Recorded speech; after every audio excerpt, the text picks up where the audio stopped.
I am here to discuss the so-called flying saucers.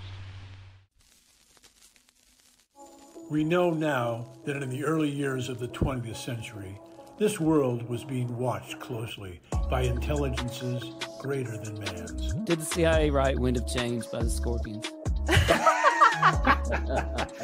As humans busied themselves about the various concerns, they were scrutinized and studied.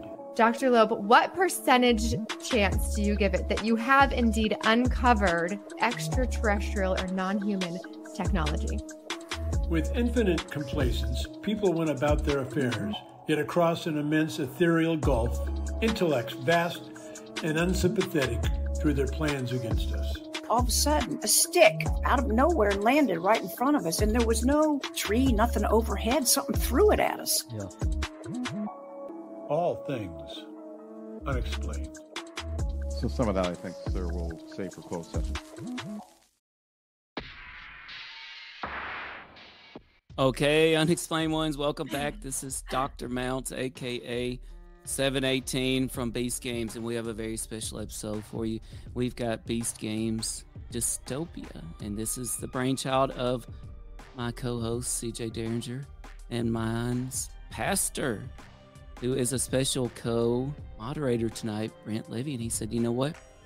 He was really into Beast Games. He said, let's do an episode about Beast Games, about how dystopian it was, how it brought out different sides of you, maybe even the best, maybe even the worst of you. So that's why we're here tonight, CJ.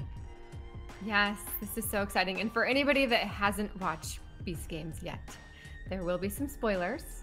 So keep that in mind. Go watch Beast Games. If you haven't, you are completely missing out. I will say this is the best reality game show there's maybe ever been. I don't watch TV. I could not stop watching Beast Games. Each week I was so excited for it to come on again. So if you're a huge Beast Games fan, we have some of the biggest stars from the show here with us tonight. And what a great opportunity to dive into their thinking, into their experience. Please send us your questions. We're excited to take some listener questions as we go throughout this show. So without further ado, Dr. That's right. And if you're in the chat, please say hello. Let us know you're here. I want to say a couple things real quick. All Things Unexplained will have a book coming out soon, Voices in the Shadows, about UFO whistleblowers, some groundbreaking, monumental, epic revelations about underground bases and free energy, lots of things. You will not want to miss that. Special forward by Nick Pope from Ancient Aliens.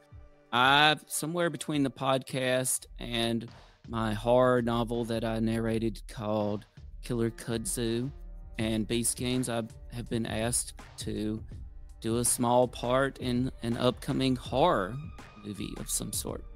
So we'll see how that goes. I can't give any spoilers on that. And if you missed our live stream with Ross Coulthart recently on the egg UFO, at one point, CJ, we had over 10,000 people in the chat with us checking out that live stream, checking out Ross Coulthart and the egg UFO. So unfortunately, Clearly that has... people want to know. Yeah, we might have broken some rules there because they took it down off YouTube, but it's still on Twitter so far as I know. So check it out. Tonight's going to be another great episode too. So ready to get going, CJ? Okay, yes, great. We'll have a commercial and we'll be right back. All Things Unexplained is free to watch on YouTube and listen to wherever you get your podcasts. If you would like to support our show, you can visit our YouTube store. Additionally, you can find us on Venmo under All Things Unexplained.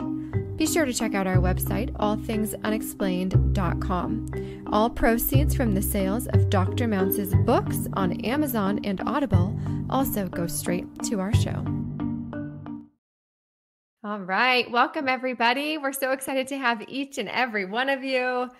It is a big night. I love that we asked for comments, and in the private chat, Rocky, you wrote, hi. But I will let everybody know.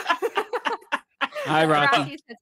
Hey, good to see you guys. But I feel happy to be here. I don't feel like I'm on the level of all you guys, but I love that I was invited. We are so glad that you are here. Awesome. Well, we've got lots of people tonight, so I want to do a real quick, just go around, tell us a little bit about yourself. maybe tell us one high and one low from your time on Beast Games. Brent, that doesn't apply to you, but you can still tell us about yourself. So David, we'll start with you. Hey everybody, my name is David Myers. I am from Albuquerque, New Mexico. I work for the fire department. I am the health and wellness officer for the fire department, and I'm also the head chaplain. So I wear many hats. I'm very, very busy. I absolutely love what I do. I've been married for 26 years to my wife, Nicole. Congrats. And thank you. I've got 4 children, Jacob, Alex, Charlie, and Sawyer, 1 boy, 3 girls. And I honestly, honest to goodness, have no idea how I got on Beast Games. I wasn't even trying.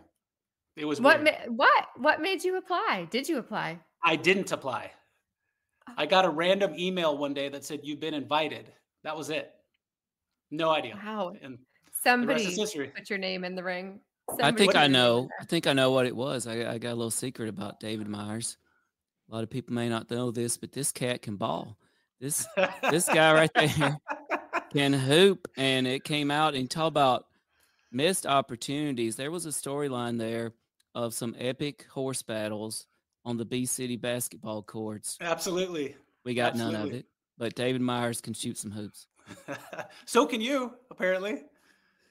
Yeah. Apparently. It went to Clearly a Tim finale. told you he could, but No, he was there. He was draining them, sinking them threes, slam dunking. Oh, awesome. So you made it to Beast City. What were some of the best things that happened and some of the hardest things that happened for you, David? For me, the best thing, honest to goodness, was the people that I met. And I think that that's pretty cliche with a lot of the people that were on the show, because your odds of winning were slim to none. But I think just the connections that we made were just very genuine and authentic. And most of that was in, we were talking about it earlier on episode 0, where we really made those hard, good connections, because that's all you had time for, right? And so it was the people, for sure. I mean, I had a great time. I have a great story. My trips were paid for. We made a little bit of money, but it was the people, hands down. Awesome. Yeah. David mentioned episode 0. For those of you that haven't seen it, that is not on Amazon Prime. That is on Mr. Beast's page, and it is definitely worth a watch. I think that episode 0 had the most physical challenges of any of it. And when you hear Beast Games, you think you're going to do something physical. Yeah. So next we'll have to Jeremy. Jeremy, my goodness, you had some FaceTime on this show, and boy, did you go through some intense things. So tell us a little bit about how you got there and some highs and lows for you. Yeah, it was a wild ride. It was incredible to be a part of history. It's literally the first time anything like this has been done, this massive social experiment. So kind of like David, I got an email inviting me as well. I was in past Mr. Beast videos and was on their list of folks to contact. So we took some time and prayed about it and decided to take the summer off from guiding and living around polar bears to go try to win the Beast Games. And it was cool. And I would agree with the gentleman, like the connections of the people you met through this. I mean, Rocky, that stunning gentleman right there, I met like day 1 in Vegas. We hung out in trash bags together for hours. I mean, that's like, you can't go through it unless you go through it. And from that day on, I mean, we've been tight, and the challenges are so intense. And I do love the fact that they take away all of the other distractions and just help you focus on yourself and focus on the game. Right. I mean, yeah, there were highs and there were lows, but you know, I tried to play a very honest game. And again, you know, I spent a lot of time in prayer, and I feel like removing a lot of the daily distractions was just an amazing opportunity to hear more clearly from the Lord. And I got some hate online, but I truly stand by what I did. And if for all the haters that are still out there thinking that wasn't Lord led, my boy Gage was number 3, and my boy Jeff, well, watch Beast Games. So yeah. Lord had it. So as far as lows go, I have none, because I know I did and played the game that I was supposed to play. I wouldn't have wanted it to turn out any other way. Well, we'll come back to the haters a little bit because I want you to have an opportunity to explain what happened on screen and what happened in real life. Also, you turned down $1 million, right? For your Oh team? yeah, that's right. Yeah, we did that too. Huh? Oh yeah. Okay, This little so thing. we That was had a on my watch team. party, That was and my Brent, captain. Brent and Tim were here for the watch party, and we had a garage full of people, and I mean kids up to grown people, all watching, all on pins and needles, all screaming, "Push the button!" Like, take the money. The odds And in of real anybody life, else I'm winning like, this money are don't like, do it. like are so slim to none. I mean, not a single one of us could believe that nobody took that money. Well, I mean, it came down to it that I went into this game not willing to compromise who I am. I understand it's a game, and I understand that we're there to make money, but we went through a lot of stuff. We just talked about the bonds that we have from Vegas, and even platforms, and then my friends on platform or floor 4, we lost and we were resurrected because the other team had dropped the ball, and that was an emotional roller coaster. And then we had a day to kind of relax, and we all kind of bonded even more. And when they voted me in as captain, let's go. As they voted me in as captain, there was just no way I was going to break that trust. Like, that's the stuff the balls will do. Yes.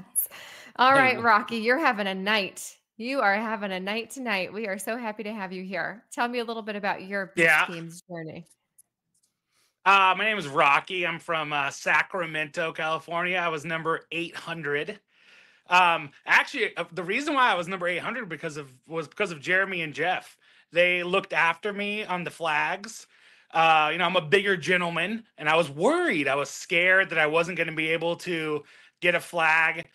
So they used the power of their persuasion and their friendship making abilities and just everything that they are as people. And they were able to, kind of help navigate me and help give me that confidence to be able to go out and get a flag. And I appreciate that. And that moment is something that I've thought about a lot when I'm having adversity in life and thinking, you can do more than you think you can. Like, you can always do more.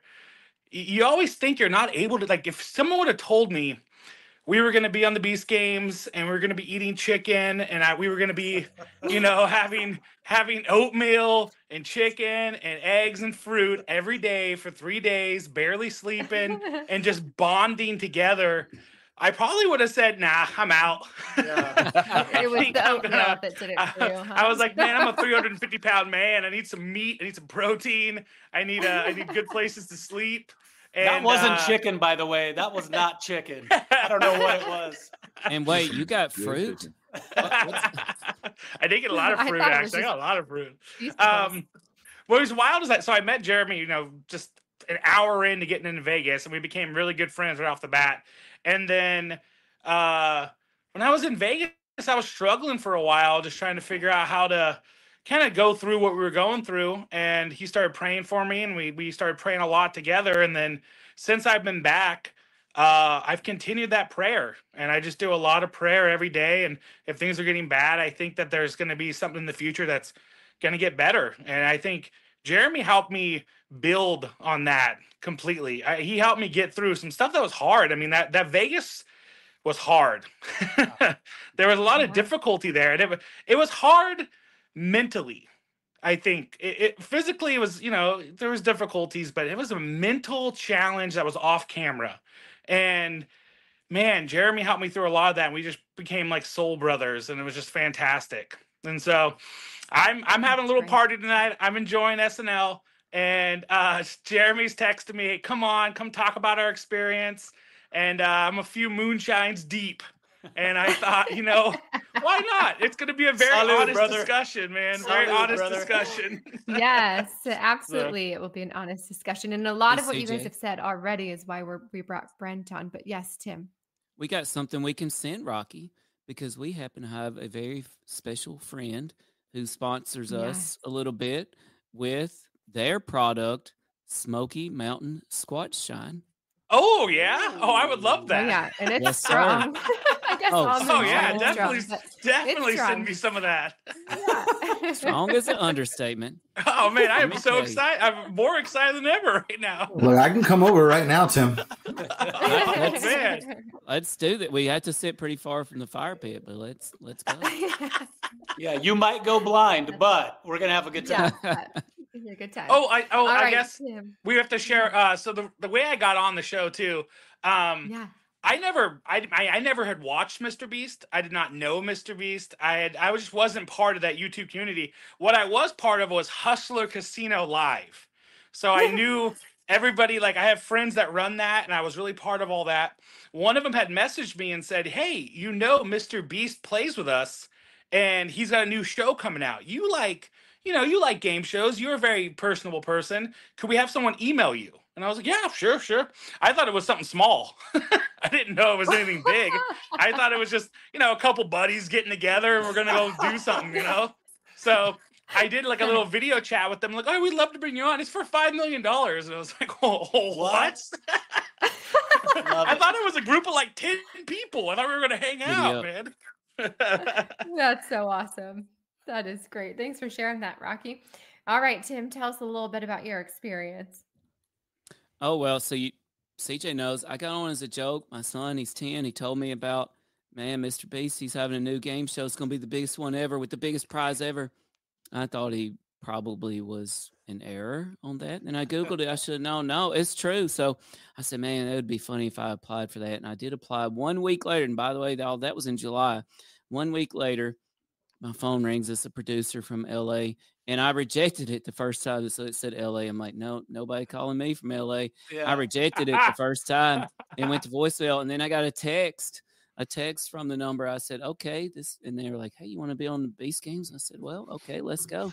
So on Beast Games, I ended up. I don't know if it was the fact that sometimes I talk to people about very strange topics, like alien human hybrids and Bigfoot, or if it was the fact that they needed another male of my age and demographic. I don't know. That may have had something to do with it, but there I was. And you know what?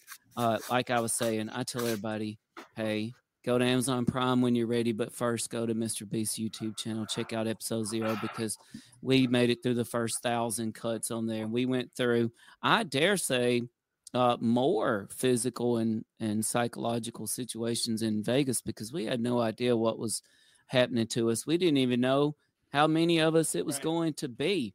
And we didn't know where we were going. Next thing, we didn't know we were going to end up in Allegiant Stadium until our bus pulled up in the parking lot of Allegiant Stadium. Like, well, guess we're going to Allegiant Stadium. And so it was pretty fantastic, my experience there. And by the way, the link to episode 0 is in the show description. So check that out when you get a chance. And CJ, it was just amazing. I tell people it wasn't always fun, but it was always quite the experience. That's for sure. Yes, it sure looked like it. Part of me is like, maybe I'll apply for the next one, but it's not so easy for me to get away at the drop of a hat. But maybe. Okay, so the catalyst for this entire show was Brent. Brent was watching Beast Games with us and just thought, gosh, what does this say about our society in general? Watching Jeremy talk about faith and religion and watching how others reacted to that. I know Brent had just so many questions. And so now I'm going to throw it to Brent. You can introduce yourself to us for a little bit, and I'm going to let you take over with the roundtable. Oh my gosh. Well, feel free to hop in, please, at any point. Also, hey everybody, this is so fun for me. You have gone from my big screen to my smaller screen and small squares on my smaller screen. But we watched at CJ in CJ's garage, and I just had so many questions, and I felt so much like internal tension with you, for you, and Jeremy, especially listening to you talking about your faith and the ways that played into it. One of my passions is that blend between that space between the holy and the quote unquote ordinary, right? The sacred and the secular. And so I'm always looking for those parallels, those connections between the sacred and the secular. By the way, I'm a pastor, I'm a spiritual director, I'm a Beast Games viewer, I'm not a contestant. But I first learned about it when Tim this summer at church in one of our greeting times like came up to me and was like, "Hey, so I'm gonna be on a show," just like super casual, super. He's like, "You can't tell me, but I'm gonna be on a show," and I said, "I won't." Pastoral confidentiality. I think I can tell people now, right?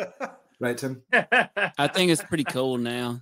Okay, good. I'm good with that. All right. I should have asked before that. NDA. Before we can cut this part out. So many ideas. But no, I'm just so curious. Like, for each of you, did you feel that same tension throughout, or were you too kind of caught up in it? What was that like as you were playing? I mean, Jeremy, I'd love to start with you and hear your take on that. I mean, there's that the episode that CJ referenced as well was a key moment, but there were so many others. These themes of betrayal and greed and and so how do you navigate that? Yeah, like I said, I went in fully intending just to continue to be myself. I'm not going to be bought, and I'm not going to change the kind of person I am. And I was actually really, really encouraged because even in Vegas, every game is literally a $5 million game.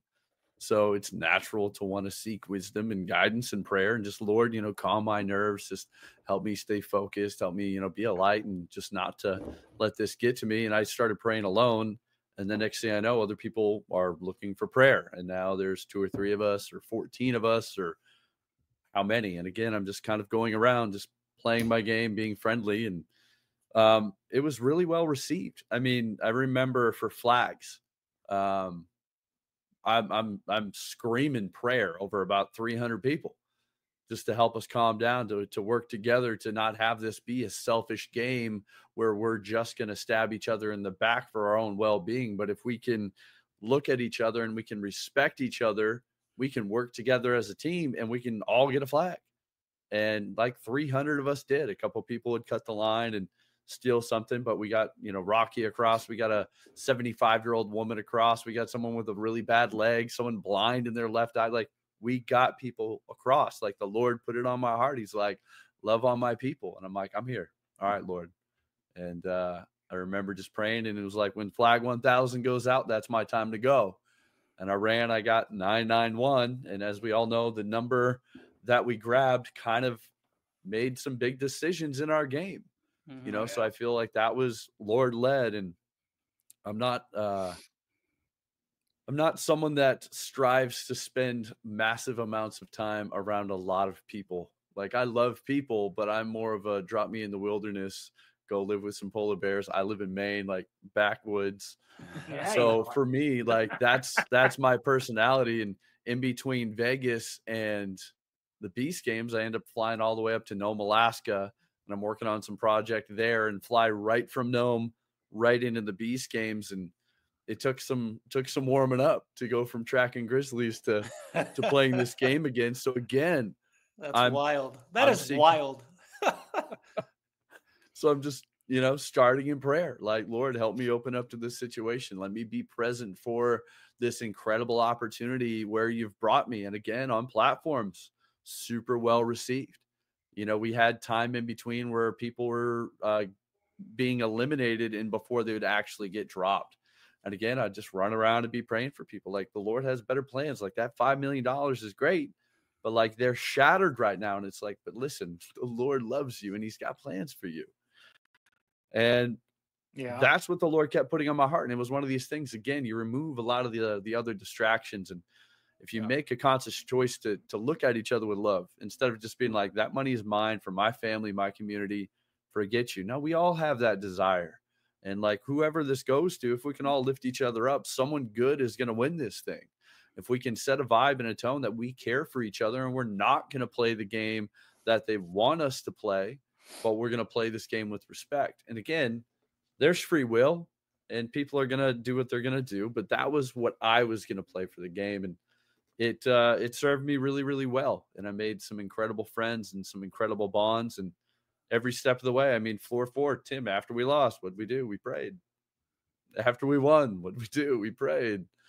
You know, Lord, thank you for resurrecting us from the dead, and just be with those that just lost. Like, we know the heart of what it is to feel like that your dream just got ripped out from you. So again, when I went up to the bribe for Team Yellow, it was the same thing. Like, I went up and the Lord had these people on my heart. I felt the feeling of the Holy Spirit in a way that I don't often feel. And there was zero temptation to take the money. You see me turn around and look. I'm like, what does this screen even look like at 967,000? Because they're screaming and hollering. I'm like, I don't even need to look. I've given these people my word. I'm looking down. I'm seeing Tim. I'm seeing Daphne. I'm seeing my buddy Jeff. I'm seeing these true people. Dallin and Tim is there, and Jordan is there. Like, the game would have been totally different, and I would have needed to go home to my children. Yeah. You know, with more money in our pocket, but to go, hey, you know, Dad won $1 million, but I had to sacrifice these other people's dreams, and I had to compromise my word. I had to break my word, and I had to break their trust. So how you get ahead in life is you stab people in the back and you lie to them. And that was nothing that I was going to bring home to my family. And the value for my 3 daughters and my son that hopefully can go out and represent that same lifestyle and understand, like, nah, that's $1 million choice that he did for a lesson for us. And again, the leading of the Lord. Like, my buddy Jeff and his son have been on my heart since the moment I met him. We were tight in Vegas, and I said, Jeff, I'll do whatever I can to help you and your boy, and just to love on you and your family. And again, we get to cubes. That's stressful, but I picked 2 men of high integrity. We're supposed to be turning on each other. It's like, nope, there's no free pass because I turned down $1 million. We're going to sit in this cube as men, and we're just going to fellowship. We're going to share our stories. The first thing we did is we took our shoes off and had an ugly foot competition. And we're like, look, we're going to put like 15 years of bonding into 5 hours. And do you ask for a manicure? I mean, a pedicure at that point? I mean, I should have. You got the tattoo, right, Jeremy? Yeah. So I got a tattoo. We played guitar. Are we able to see that, Jeremy? I still haven't seen that in person yet. Well, not at the moment. But well, I think can you send me a saucy picture later of your tattoo? Can you put it in the show notes? I've got an Instagram post with it on it where I show it off. But so again, like an impulsive tattoo, and one of the first things I asked for was a Bible.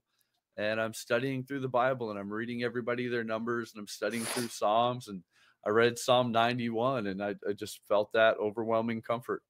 And you know, we prayed together as men after we cried together for each other's families and our desires to use this money to help each other's community.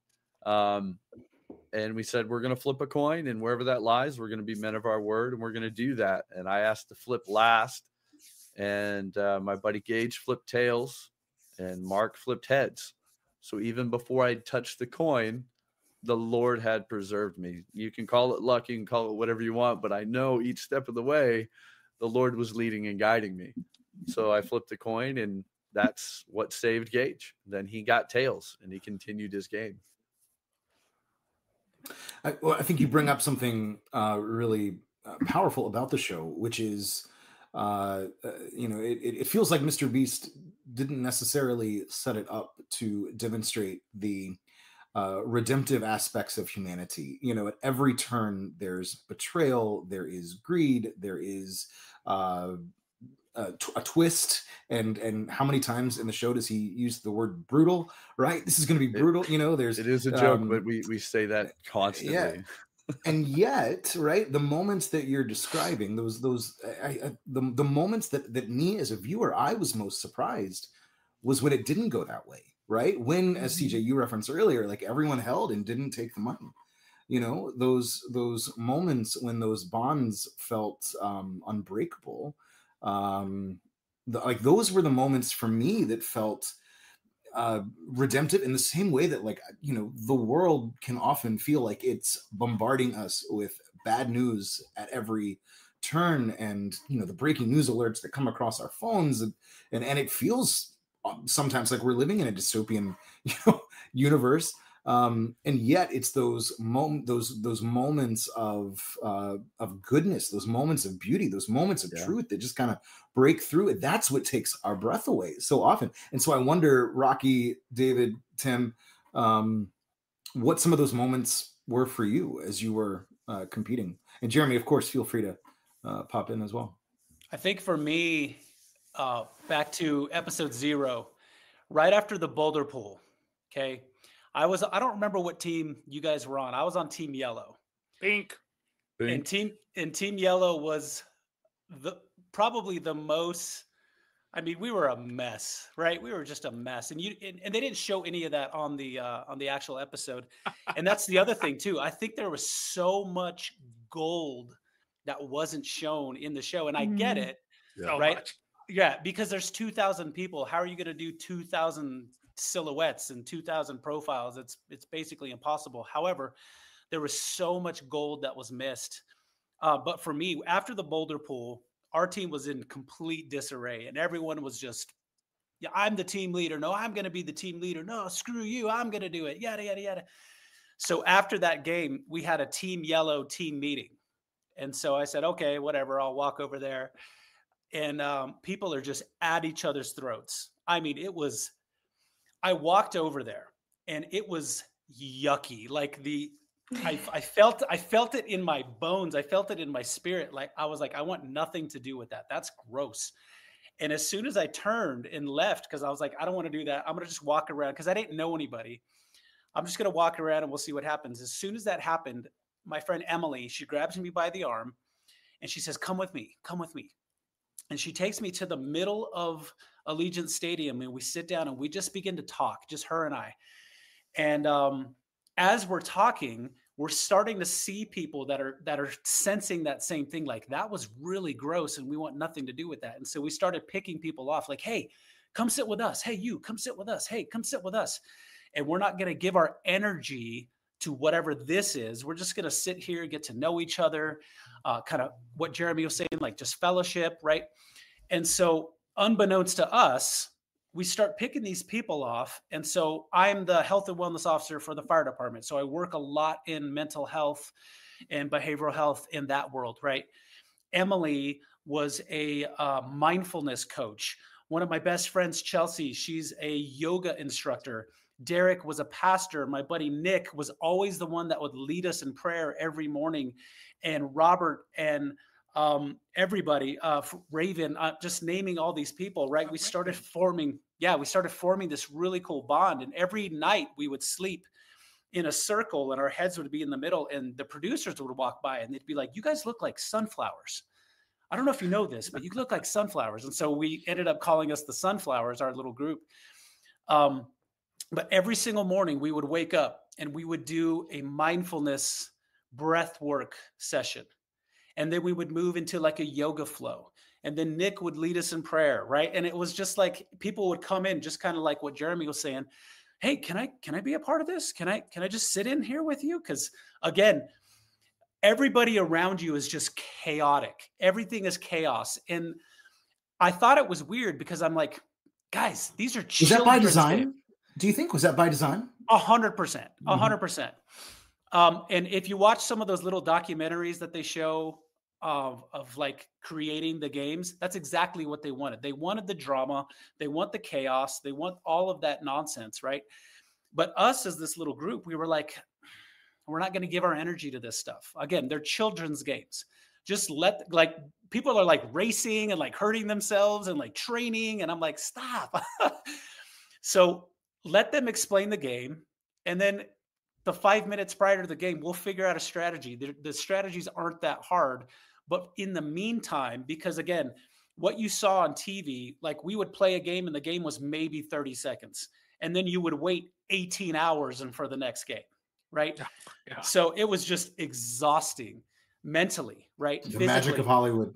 Absolutely. So every morning we just sat and we just got to get to know each other. And we didn't even know what each other's, jobs were. We just got to know each other as people. And I truly just fell in love with these human beings. and we're just kind of sitting around looking at like, why are we here? Like, what is the point of this? This is crazy. I remember at the flag game, Rocky, I sat back and I was like, I'm going to let people just self-eliminate for the first few hours, kind of see how the game plays, and then I'm going to go in and just kind of get what's mine or whatever. So I get to the front of the line, and they put 771 right in front of me, and I called it. And that was the game on our side. It was like, if you call it and it's right in front of you, just that makes sense, right? Yeah. And so 2 weeks prior to the games, I had hurt my back really bad. And I was like, oh God, is my broken body going to work? Like, I don't know. And sure enough, they say go, and I take off, and I'm like, whoa. And I'm like looking down at myself like, oh my God, my body's working. Like, I want to see the replay of that, because I'm sure it shows a 46-year-old with a broken body like, oh God. But I felt amazing. You felt a lot cooler than you looked, I'm sure. Yeah. 100%. One of those moments. Yeah. Yeah. It was wild. I would second that. Like, out of all Chariots the games, of Fire playing in the background. Yeah, sorry.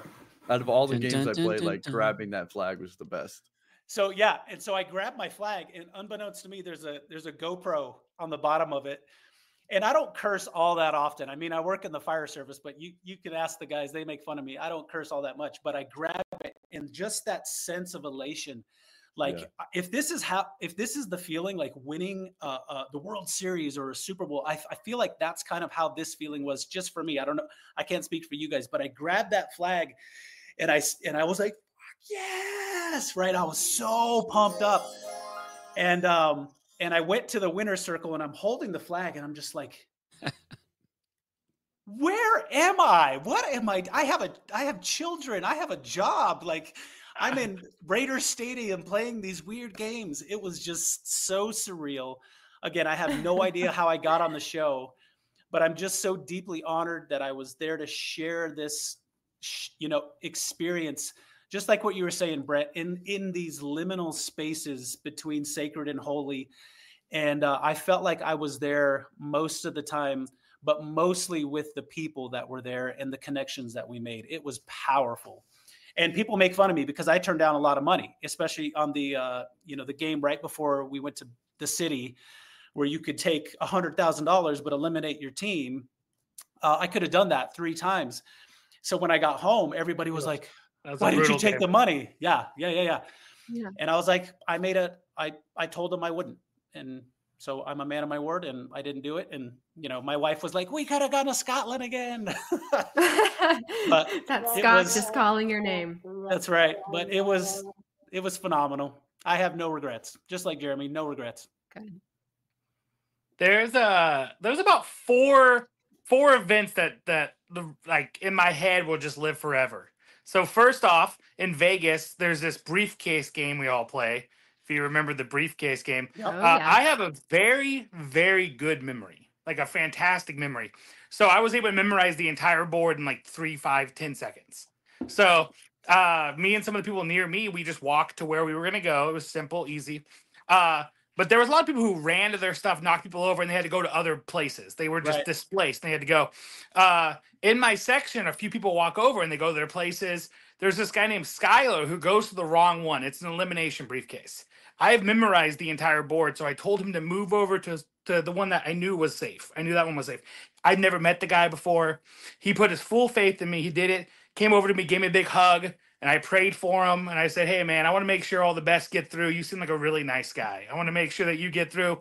And I still talk to him to this day. And he still brings up the fact that, he's not religious. He doesn't believe. But he said in that moment, man, it made him believe a little bit. So, and in that moment, you go, hey, if you can do some good to some people around you, it's wild how far that will go in their head, just how far that will go for however long it is. And he's just a great guy. That guy's fantastic. I'm so happy I got to meet him. But it was just in the weirdest way. It was just, I had memorized where to go, and I wanted to make sure he went to that right place. And he didn't believe me. He was begrudgingly going over to the other place, but I told him, hey, I have your back, man. Trust me. I want you to go through. So that moment lasts in my head forever. I mean, that moment, just to see the feeling on his face, knowing, wow, there's good people. Like, there's good people here that want to see people succeed. That was just a wonderful moment for me. So, Rocky, I believe you. I believe you. And I do wonder if it's you and Skylar at the very end, just the two of you. Skylar, is that right? Yeah. $5 million on the line. Do you have that same approach? Or is it... So what's funny is Skylar and I, we've talked a lot of times throughout the show. Not to, I don't know if you want me to say this, but we watched the $1 million thing when everyone didn't take their $1 million, and he already said, "Hey, Rock, I love you, but I would have taken the $1 million. I would have seen you go out. I would have, I love you, brother, but there's just no way I could have gone through and not taken that money to help out my life and my future and everything like that. So it's hard. I mean, everyone always asks me, like, people ask me even on the bribe, like, a lot of my friends, a lot of people I know in my life don't understand why I wouldn't have taken the $80,000 bribe. I get that all the time. I got eliminated on the bribe challenge. Just sadly what I got eliminated on. Okay. The girl who took the money, I made friends with every day. She was very one of those kind of loner type of girls. So I invited her to eat with us. I made friends with her. I made sure she made friends with everybody I knew. I made sure she always felt welcomed. And when she eliminated me on the bribe, she looked at me, she started crying, and she looked at me and said, "Hey, I'm really sorry. You are one of the nicest, kindest people I've met. And I need the money. I got it. I need the money. I need it for school. I need it for stuff." And so it's hard because people ask me afterwards, "Why wouldn't you do the same thing? Why wouldn't you take that money?" And all I said was, I told people I wouldn't. So it's just hard because it still hurts. It still hurt afterwards, to be honest. It hurt for a few weeks afterwards. But there was a guy named Weston who was on my row, and he's just this wonderful 18-year-old Christian kid. And I made a promise to him when we were on the bus, and I just said, "Hey, I'm not going to screw you over. You don't screw me over." And he said, "Yeah, of course not." And we prayed together. And then I'm looking at him on that row, and I said, I can't do it. I wouldn't do it to him. And after she eliminated us, I looked over at him, and I gave him a wink, and he looked at me. We both came over, and we prayed with her. We just said, "Hey, I hope your life's amazing. I hope you do everything you want to do with this money." And me and Wes looked at each other, and we said, "This is what God would want." So, it was hard. That was a hard moment because I was pretty upset. I'm not going to lie. I was really upset. I was having a really hard time with it. And then I just kind of thought to Jeremy, and I thought to Weston, Ozzy, these wonderful guys I've met throughout that had this heart that said, "Hey, forgive people, move forward. No matter what's going on in your life, no matter what you're doing, you might not understand it, and it might hurt really bad, but boy, God's got a reason why he's doing the things he's doing. There is stuff that's going to be happening in the future that you're not even going to understand why the moment is as hard as it is, and it's going to be so wonderful in the future." So I just, that resonated with me ever since Vegas. And so, but yeah, we prayed for her. We made sure everyone else, just made sure she was taken care of. We made sure she got on the bus safe. We made sure she got home safe. We just were there for her. And yeah, it was hard. I mean, it was hard, especially watching everybody go so far. I mean, all my best friends on the show all made it to the top 50. Yeah. So, it was a rough go, but there's got to be a reason why. In those moments, you got to be able to show kindness and forgiveness to people. Otherwise, I don't know. Can you really say that you believe in the faith? So it's hard. That was a hard moment. That was it still is a hard moment. Me and my girlfriend are struggling financially harder than we ever have, but I know it was the right thing to do. So, but it was hard. Yeah, we were all heartbroken to see it go so early. But again, we know the Lord's plan is better. And sometimes, having that much money isn't what we need, and got other things he needs to teach us in other ways. And again, the bonds and friendships, we're homies for life, dude. Yeah, we are. With us, Rocky. You know what's wild? What's wild is what I hear the most is, why wouldn't you take the bribe? You don't know these people. The problem is that they showed on the show like we knew each other for a day or 2 days. Like, everyone keeps going, "Well, you don't really know this guy. Why wouldn't you do it?" And I have to keep explaining, we went through something wild in Vegas together, like something that's hard to explain to people because it doesn't seem real almost. Right. And the dystopian aspect, yes, the dystopian aspect was more so in the Vegas games because it was 1,000%. You're sleeping on the ground. You're eating literally the worst food you've ever had in your life. but that's all you had to eat. And then the bathroom situation, nobody bathed. We all stunk. Nobody saw the sun for a week. It was like, what is happening? Dude, it was wild. Jeremy on day one was like, hey, every time they give you this food, eat it and be happy and thankful it's there. And he said that to me on day one. He said, no matter what they feed you, be happy, be thankful, eat it, eat all of it, and just be nourished, because that's going to be enough that you need to get through the day. Yeah. And I didn't believe him for 2 days, but by day three, like I could have gone a couple more days, to be honest. I know a lot of people, you were starting, like got to a point where you're like, oh, I could do this. I almost wish more of the show was me just like surviving like 300 more people in Vegas, because I could have done it. I really could have done it. The other thing I thought was funny. Yeah, I saw them overnight oats, and eventually I was like, hey, if I'm happy and I know it, clap my hands. Overnight oats. Let's go. Yeah. Well, I mean, in that first Mr. Beast video I was in, we were in a circle for 12 days. You stood for 24 hours? Yeah, it was like 30, actually. Oh, sorry, I was moonshine and plus surprise. Gave us just nasty, salty oatmeal and a protein shake for like 10 days. So it was like going into Vegas, I was like, yeah, no, this is par for the course. But in the circle before, too, we didn't have sleeping bags. And they'd crank the industrial AC, and we're sleeping. Oh, and the bugs! You told me the bugs would get you too. Little beetles running all around and eating. It was like, so getting to Vegas, I was like, no, this is chill. And that's the thing too, right? Like, as miserable as it was, like has for all the people complaining, like, has nobody done anything difficult in their lives? Like, seriously, what? I thought gone camping? When I see that there's also the trauma bonding that's happening too. All I think to myself is, man, this is the most first world problem you could possibly have in your entire life. You're eating every day. You're doing okay. You're just uncomfortable, like mildly uncomfortable. I don't know. It was a wild. Some of the people who have commented and they've asked me like, "Oh man, are you going to get in that lawsuit? You're going to do it?" And I'm like, no. I'm thankful for the experience, and I think I grew as a person. I'm glad I was uncomfortable for 3 days. Right. So. I would argue that there were a lot of contestants that have not done anything hard in their lives. I mean, if you think about, there's a generation that spends their entire life on screens and possibly went on to Beast Games because they had watched a lot of screens. There's a good chance that they haven't camped before or been around bugs or done anything difficult. Maybe, but I do think a lot of the people who went through it, we're all, I think a lot of us are better off for it. I mean, a lot of us, we grew a lot in those times. And a lot of the people I've talked to who struggled and had a hard time, we can look back at it and laugh. We look back after day one, you're using a water bottle as a pillow, and you're like, day one, you're laughing so hard about how silly it is. And day two, you're like, man, this is comfortable. Yeah. The rubber is the rubber. We had our little screening at my house, just some friends and families. And I had my my fanny pack that they gave us, right, with all the accoutrements or whatnot.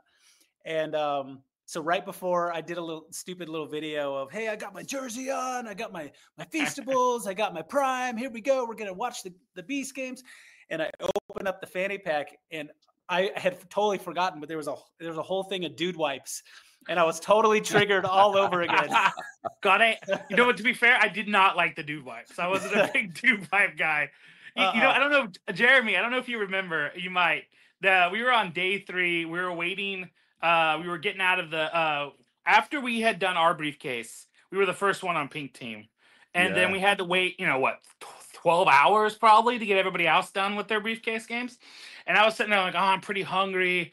I don't really like the chocolate. They keep giving us free chocolate the whole time, the Feastables. And then you're like, hey, there's this really good one. Do you want to try it? And I was like, yeah, sure. And you went and got it for me. And then you started feeding me chocolate. And I'll always remember just getting, you dropping little pieces of chocolate into my mouth like I was a baby bird. Like you were the big condor, and you were giving Rock some little chocolate drops. Nice. Also, Tim, another thing. One of my other favorite moments on the show I ever had.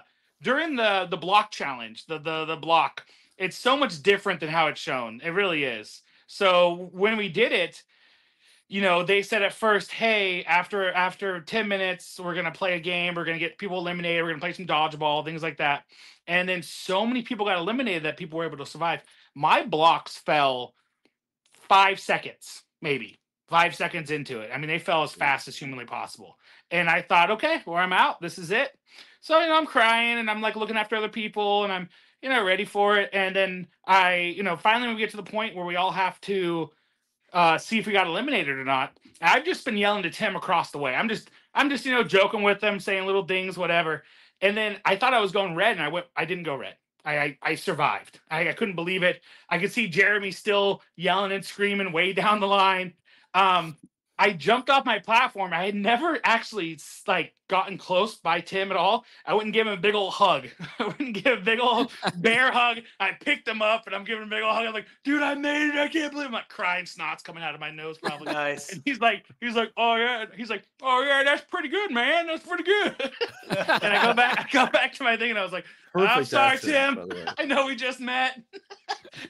So I was probably thinking that's a moment that lives so rent-free in my rent-free.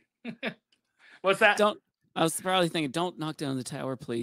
I was so proud of the tower. Honestly, that was my most proud moment of the whole show was the tower, because in my mind, that was literally my most individual moment was the tower. That was a hard moment, yeah. It was hard. It was quite. I built my tower from my butt, sitting on my butt. I also had a paranormal experience doing that tower. But Rocky, I'm so glad you said that. That made my night. I'm telling you, I've bragged on that tower so often since the show. I can't believe you remembered that. And just for that, Rocky, I got something I'm gonna be sending your way. Yeah, our friend Tracy Arvin, a little Smoky Mountain Squatch Shine. So Tracy, I'm gonna be contacting you.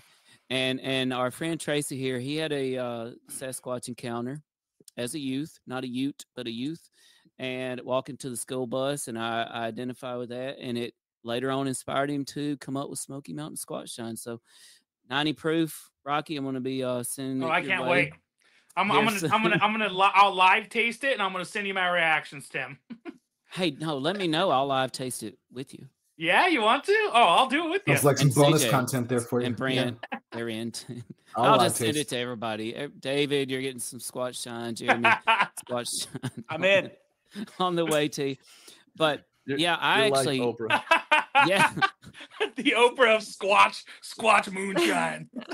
Here it comes, everybody. I loved your impersonation of me, by the way. That was pretty spot on. It was either me or Tim Burchett. I'm not sure. It wasn't good. I'm sorry, Dr. Squatch. I didn't mean to, man. I'm sorry. So I'm curious, if you had a second chance to compete, would you do anything differently? For me, any of you? What's wild is, so when I got home, I told the girlfriend about what had happened. She told me she's still your girlfriend? Yeah, she's still my girlfriend. Okay. All right. So what's wild? We were fighting a lot because this last year has been rough. I had my father pass. I had some bad things happen with my mom. It was been a rough year. So we had been fighting a lot. It was just, everything was going wrong. I went to the Beast Games. I came back and I told her what had happened.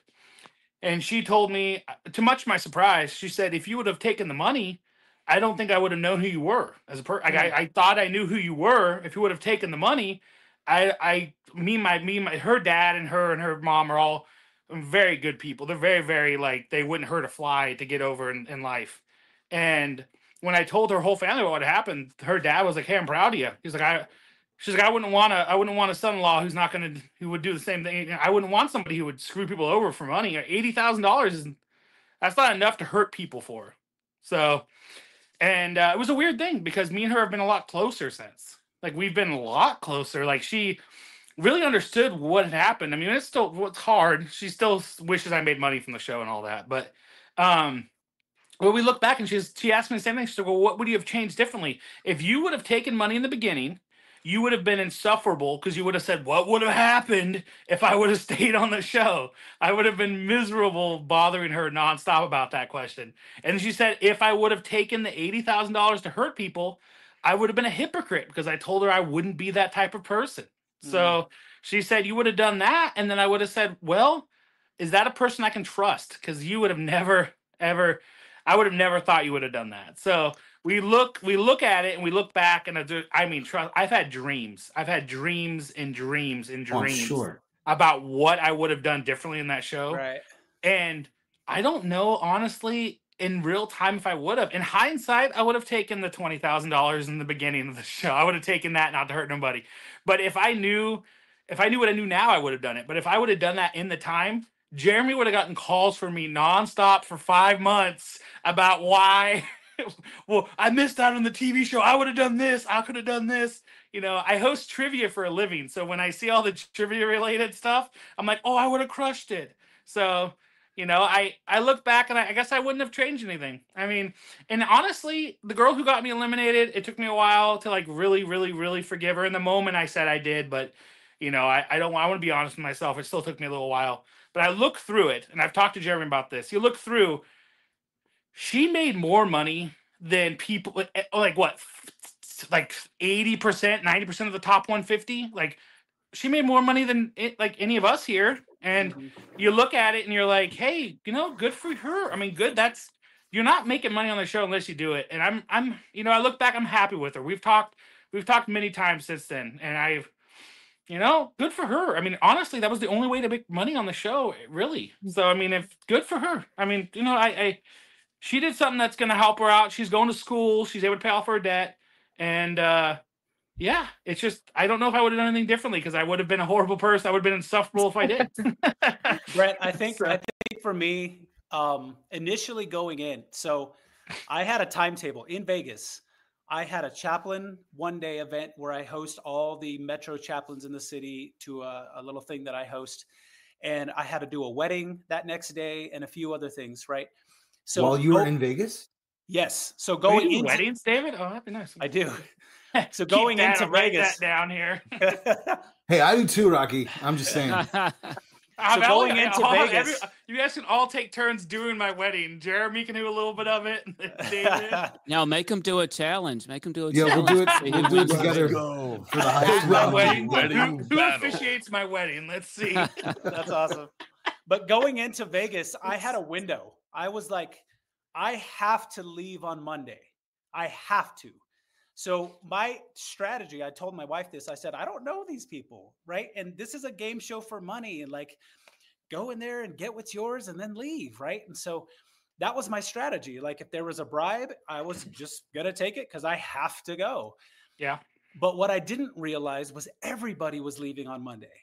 So I was able to shift my strategy and then just play the game. And so now from then on out, I was able to, okay, my strategy from here on out is I want to go as far as I can go without hurting other people, without screwing other people over. Because again, everyone's like, why didn't you just take the money? And I'm like, it's different when you're there. It's so different. So different. So that was me. It was early on, Brent. It wasn't like, what would you do different? I think I would play the same way. Like if David, here's $500,000 and you leave right now, I'm like later. But if it's like, here's $500,000 and you screw over a bunch of people, I don't know if I would have done that. I mean, maybe, I don't know. But at the end of the day, it's a game show. And there's a lot of variables at play too. Yeah, right. Mm. So what about you, Jeremy? Oh, sorry. You still going, Jeff? David, sorry about that. No. Go ahead. My biggest regret. You know, it's wild because we see you not take the million, Jeremy, and I know you very well. I know you're, everything that's going on behind the scenes. So, is there any moments? Is there any time you just wish you did, or is there any time that you would do differently, or what? I mean, my only regret is I had the opportunity to eliminate Tim, and I didn't take it. I should have just said, nope, I don't want the money. Get Tim out and let's move on with the show. Welcome to my world, Jeremy. Think about that every day. That was because the next day I turned down the $1 million and then that boy just beat me up across the cornhole. Oh, no, I think I froze. I didn't stand a chance. Our team just kept losing time after time. Tim's not even looking, thrown behind his head. What another missed opportunity of a storyline with the cornhole. I know, they really missed out. I don't have any regrets of how I played. I wouldn't change anything. I do wish they would have changed some of the editing though to show some of the true moments in Vegas, in the city. where there was just this mass opportunity again, just to show more of that bonding and camaraderie, where, there was some still people stabbing each other in the back, but overall the vibe was just so full of love and respect. And I feel like they missed a lot of that, where they highlight the very minimal drama that there was early on. In the city, when there's 250 people left, there wasn't much drama going on. The square. They gotta find it. They gotta invent it if exactly. If it's not there, But I don't know. It was pretty crazy. And but I do need to I froze. I missed all the fun stuff. Oh, he was just reminiscing about some cornhole. And he said he would have betrayed you earlier. That's true. I can see that. No, that's 100%. Also, he loves getting cornholed. I know that. So makes sense. Well, I do need to tell Jeremy something. So, Jeremy, we were on the same team with the $1 Million Challenge. You were my leader. But what you don't know, I don't think, is that after we survived the ball catching challenge, which, by the way, we had a terrible plan. We had just had a terrible plan for that challenge, right? But I told myself, you know what? I've got to be more vocal, because I traded tokens to get that challenge. I'm like, you know what? If there's any skill, this is obviously what's happening. We knew that. That was one of the few that we knew. And I said, this is my chance to shine if there's any of them. And so, but after it only lasted seconds, right? And I'm like, next time I have got to be more vocal. Like, I've got to step up as a leader. I was in B City, one of the oldest people left at the time. And I said, I can't go down without a fight, right? Like, I didn't step up loud enough in the ball catching challenge. And so when we got to picking a leader, Jeremy, I realized something was happening. And what was happening, and I don't know if you know this, but we had a ton of people volunteering to go up there. And I realized pretty quick that, you know what, I'm doomed. If they make it up there, I'm doomed. And y'all, because anybody who's nominating themselves doesn't have it out, doesn't have it. That's how I looked at it. Yes. In addition to the fact that I had been around these folks since Vegas, and I had really gotten to know them and see how they acted, on camera, when it was in their face, off camera, with me, with other people. And some people had never spoken to me effectively. Here they are nominating themselves to be up there, but I'd seen them, right? I'd seen them in front of the camera and that sort of thing. And Jeremy, and people have asked me a lot about you, Jeremy. And one of the things I told him is that, you know what, in that, you were the only one that didn't nominate yourself. You were nominated by your peers and by people that believed in you. And in my mind, what means maybe more than anything is loyalty and actions. And you know what? People can say what they want to about you, but you went up there and you did it. You did it. And what more could people say? Like, there's no room for anybody to say anything after that. And then after that, no one you went in the cubes. you, Jeremy. Yeah. And then after that, he went in the cubes. And if he had any bone in his body that was manipulative, it could have come out in the cube, but it didn't. You did not try to play that to your advantage in any way whatsoever, nor did the other ones either. And to me, that says everything. Like, there's no room for doubt. Are you genuine? And plus, I also reminisced, Jeremy, about the first time I met you, were on a bus. And I just got to talking to you, and you're kind of quiet, sitting back there by yourself. We might have been on our way to B City. And then we prayed together, or you offered to pray for me after the cubes, because I was pretty torn up after the cubes. And at this old country song that came to mind, I used to like. I said, I was like, Jeremy, that I really appreciate that, man, but I'm kind of like that old country song right now. Me and Jesus, we got our own thing going right now. So I'm gonna pass, but I really appreciate you, man. And that meant a lot to me. So Jeremy, you were loyal. You did what you had to do. And to me, actions, I mean, they just speak louder than words. And I wanted to make sure you knew that, Jeremy. I appreciate it, brother. Really. It's beautiful. Tim, can you talk a little bit more about why you were so broken up after the cubes? I'd love to hear. And in your defense for floor 4, it was really hard. Like, we had some good leaders on floor 4, but certain people wouldn't quiet down. and they just had this loud, manic energy that was trying to like forcefully take control. And in turn, like any chance that we had to strategize by someone better like you or Jeff or Jordan, you know, we had some like people that used to play some, you know, pretty professional ball, and a young kid just tried to steal the crowd. So that was stressful. Well, and part of what played into that was, you know, nobody was willing to hurt anybody's feelings either, right, at that time.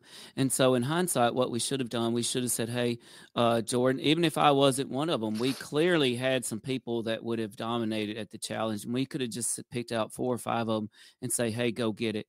And they would have lasted way longer. Oh my gosh, it would have been so the much easiest longer. athletic endeavor they had done their whole lives, right? And they would have lasted way longer than necessary. We had too many people in the way. Yeah, right. And way too many people. And we should have just said, okay, all the rest of the people, hold the ball, move to the side and cheer. That's all. That's the best way you can contribute right now. But we weren't willing to hurt anybody's feelings, and everybody was just talking at the same time. And I knew, and I thought I was goner, and I was like, man, that was so hard for me, Brent, because I was there up on top of those towers, and that's when I had this very unique experience for the first time for me. Because one, I was thinking, how can I tell my kids I got eliminated on a catch the ball challenge? Like, there's not going to be another challenge in this entire game that's more in my wheelhouse. Like, you're not going to hear the end of that. Yeah. No, I'll never hear the end of that. Like, this is humiliating. This is the worst. And all their little buddies run around my neighborhood like they're going to be laughing at me. They're going to be throwing dodgeballs at me, calling me nicknames. You know, weird things. I mean, like, you know, it's going to be horrible. But I also was like, this is just the worst. I can't believe it's over already. And it was only seconds long. But then we were up there, and it was hours. On TV, it lasted no time. But in reality, it lasted all night. They didn't get to do the next challenge until the next day. And that next day, by the way, Jeremy, I don't know about you, it was one of my best days in the whole show because I knew I was safe. I knew I could relax during that next night. I could do whatever I wanted to, cornhole, whatever. So nice. Yeah. But then we turned green. We didn't know what was happening. They reviewed the footage, we turned green. And the unique experience that happened to me was this, that here I was, and within a span of a few hours, I had one of the worst moments of my life, followed by one of the best moments of my life.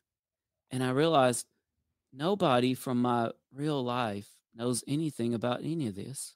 They don't know anything about my worst moment. They don't know anything about my best moment. And I have no way of telling them or letting them know. And I don't know when they're ever going to find out. It's only surrounded by these new people. And this is why I've told everybody, this is part of why these folks became my friends and my family. And it felt real and it felt genuine. And I believe that it was. And I felt that it went outside the scope of their algorithms. Yeah. What we went through in Vegas, how we bonded together, and how that transferred over to Beast Games, I feel like was beyond the scope of what they could have predicted. Right. And I think that showed. Speaking to that, I think in the Vegas stuff, right, all the bonds that we're creating, like my boy Ezekiel and Christine and Kate and all the other guys that I mentioned earlier, right? We all survived. Like I said, we didn't lend our energy to the nonsense just happening all the time around us. We were just there. We were just us. And we all survived, every one of us, to Canada, right? We all made it to Toronto. And a few of us were eliminated. That's where B City was, right? Right. Yeah. A few of us were eliminated on the everyone drops at the same time, right? That game, but most of us were eliminated on the exact same day. It was that right tower, the Star Tower, right? And we went to Toronto the way we needed to, and we all kind of left at the same time. And I was good with that. Like, I was okay with that. You know what I mean? I wished one of us in that little group would have made it a little further, but to everybody's point, like, it happened the way it needed to happen. I don't think anybody in our little group has any regrets either. Like, we just formed these amazing bonds in the midst of this crazy, chaotic, dystopian. And here's the other thing that was very dystopian, Brent. when we went into Vegas, I don't know if you guys remember this, but as soon as we went into Allegiant Stadium, everybody was told Joe Biden got COVID, right? And so we're in Allegiant Stadium, not seeing the sun for a week, and we don't know if he's alive. We don't know if he's dead, right? We don't know anything that's happening outside of that stupid stadium. And then the day that we got out, every airline was grounded because of some sort of hack, right? Oh, that was true. Yeah, I remember that. Right. And so everybody's there at the hotel. Like, am I getting home? And it was totally just this obscure, thing that happened to all of us. And we all got to share that. And everybody's touched on it a little bit, that trauma bonding that did happen there. It was, crazy. I don't know if I would do it again so soon removed from having done it, a beast challenge. But I have so many good memories from the thing, from that experience, meeting you guys here, just meeting the folks in the sunflowers, and it was remarkable. But it was also one of the craziest, worst, most exhausting things I've ever done in my life. But give me a few months and maybe I'll do it again. But for right now, it definitely looked crazy. I know that Brent and I have a couple more questions for each of you. And guys, if I could just, I know, yeah, if I could just jump in real quick. So I'm at like a party thing with a whole bunch of people right now. Oh yeah. It's got to the point now where they've been yelling at my name for a while here, I guess. They paused SNL 50. They won't watch it without me. So they need your Chris Farley. You go enjoy. Yeah. We appreciate you, Rocky. You're the man, Rocky. Hey, awesome. David, it was great getting to talk to you a little bit better. Loved meeting you, Brent and CJ. I mean, guys, I love you. I love you, Jeremy, with a passion. The white hot intensity of 1,000 suns, Jeremy. I love you so dang much. And I love you more, Tim, I can't wait to try some Squatch moonshine. Yes, sir. And I'll let you know after my back surgery how everything's going. All right. All right, I will, guys. Hey, I love you all, man. I'll talk to you guys later. All right. See you, Rocky. Thank you. So we want to dive into just a couple more questions, from a couple from Brent, a couple from me, and then we've got some. I just have one more, and I think that is what do you hope people who watched the show will take away from the experience? I honestly I hope they can see that you can be a good person, and you don't have to compromise who you are to win. That it is a game, and there are certain times where strategy and gameplay come in. I'm not saying don't be competitive, but right. There was definitely a way to play this game where you could be kind and caring and strategic all at the same time. And I think that was proven. And, I really believe that the Lord had his hands in the entire thing. And I just got back from LA a couple days ago, and meeting with some of these guys that I made some really strong bonds with, and we're just again reminiscing and just sharing stories of how all of these little parts and pieces just flowed together. And at the core, there was so much integrity that was upheld, and I want people to see that. This could have easily been the other way, where it could have literally been everyone just tearing each other down. It not needing to grab on to the small amounts of drama, but it would have been everywhere because there is that much money on the line.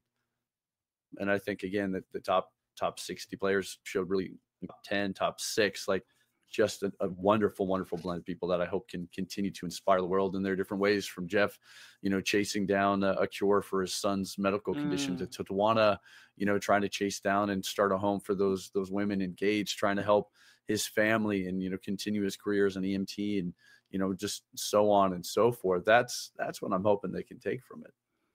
Yeah. I think Jeremy, you nailed it, man. I think the takeaway from this that I hope the average viewer sees is the humanity in the show, right? I've never been a part of something like this, right? Again, I was never even trying to get on the show. I have no idea how I got on the show, but I got on the show, right? And just the amount of authenticity, genuine connections, just people being real, was prevalent. It was everywhere.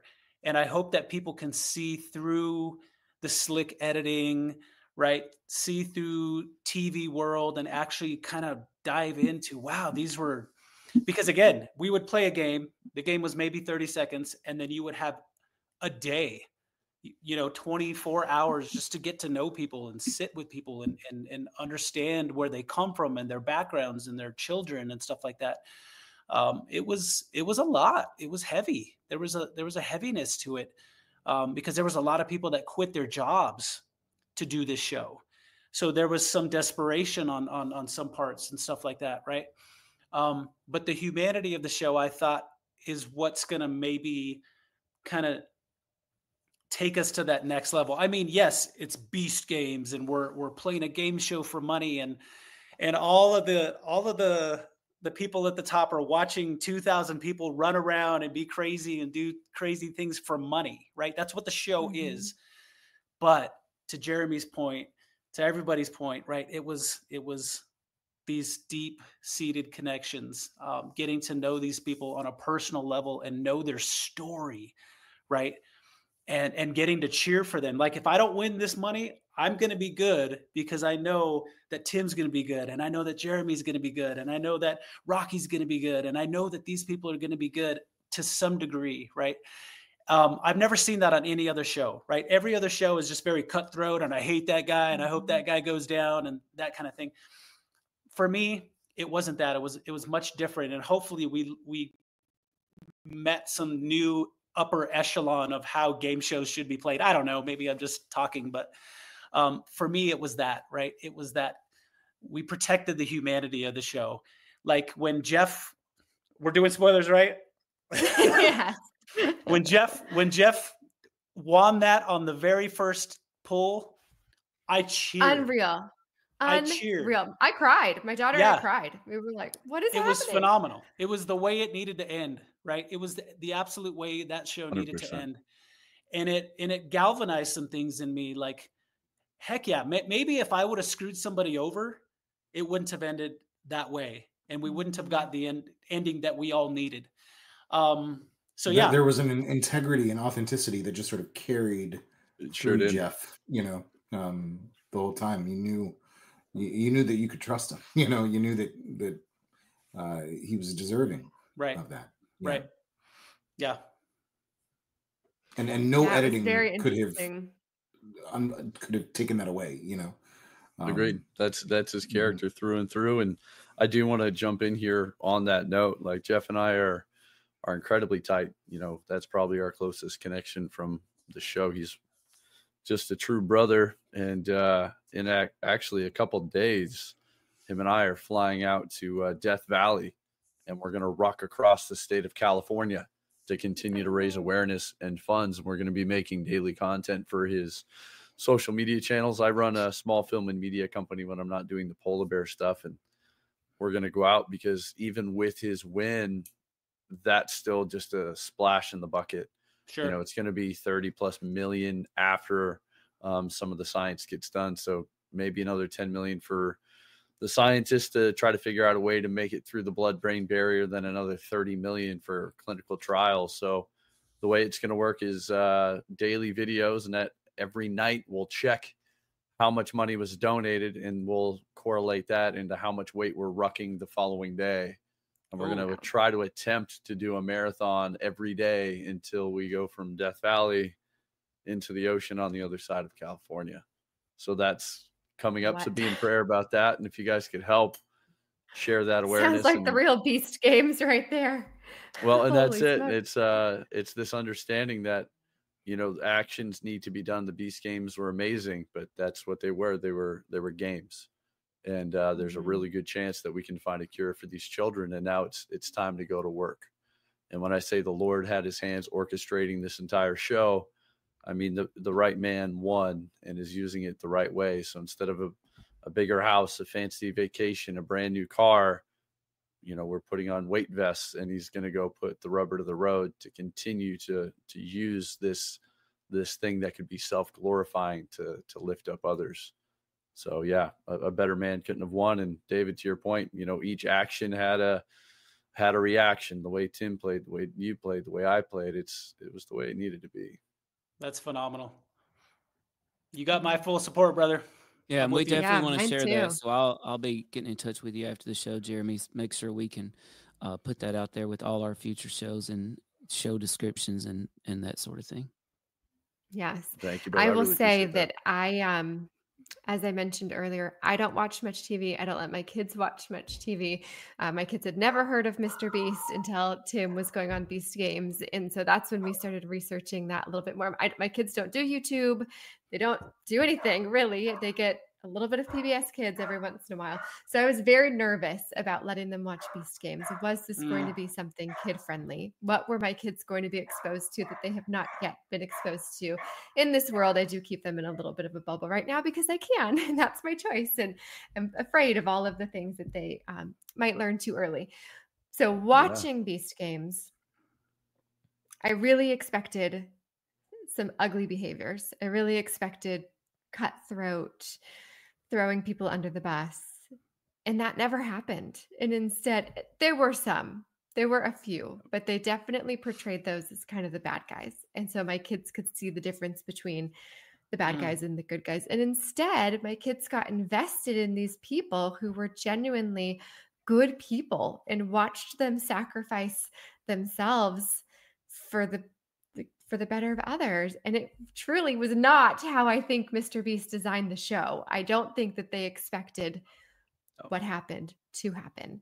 So it was beautiful to see when somebody is trying to control your behaviors, trying to make you make the bad choice, that everybody kind of bonded together and said, no, we're not going to do that. We're going to be the best version of ourselves. And it was a really beautiful thing to watch with my kids. So thank you to all of you for making those choices. I want to tap into real quickly, Jeremy. You went from everybody's hero to everybody's villain on this show. And I don't know if that was editing or that was manipulation on the part of a few.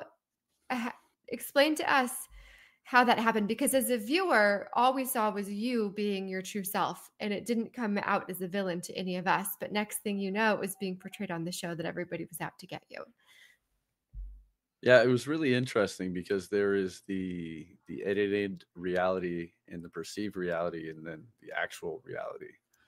And that game was very, very heavy. And I just remember early on in that day, as you know, we did the scavenger hunt and holding the ball, all these things. I just kept going, oh my gosh, I actually don't want to win a game. I don't want to have the responsibility of choosing. And, you know, I'm praying and I've got, you know, probably my top 5 that I would like to bring, but just didn't want that burden. And was like, hopefully, you know, it's an individual game I can win and, you know, or maybe a friend will win and bring you along. But it was kind of like the tower challenge again. You know, even before I had time to do anything, as soon as that challenge started, people are chanting my name. On the other side of the helicopter pad, and it was an overwhelming feeling of, you know, gratitude and love, and people were so willing and eager to give me their coins, you know, which meant a lot to me. I did not take that lightly, and I knew instantly that decision would not be my own, that whatever 5 people I wanted to choose earlier, I couldn't freely choose, because this wasn't a game that I had won. This was a game that was freely given to me.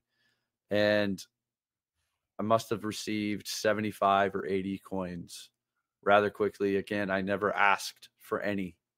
I never was saying, everybody give me your coins. This is how many I have. This is how many I need. No, if you'd like to give me your coin, I will gratefully receive it. And people are now, after the 80, there's desperation and people are begging, and it's still hard. There's 115 of us left in the city, and there's still people I haven't made bonds with at this stage. And well, why should I give you my coin? I'm like, I'm not going to try to convince you. If this is something that you would like to do, I'm happy to do it. And I'm going to try to see what I can do to make this as fair as possible. And I'm going to pray about who I'm going to choose. And earlier in the day, a contestant came up that was a female and super nice, and we're good friends. And she's like, look, if I win, I would take you. And if you win, I would love for you to take me. And I said, well, I really, really appreciate that. And just know you don't have to do that. If that's what's on your heart, that's your choice. But to be honest with you, I'm not going to pick you because you are going to this private island.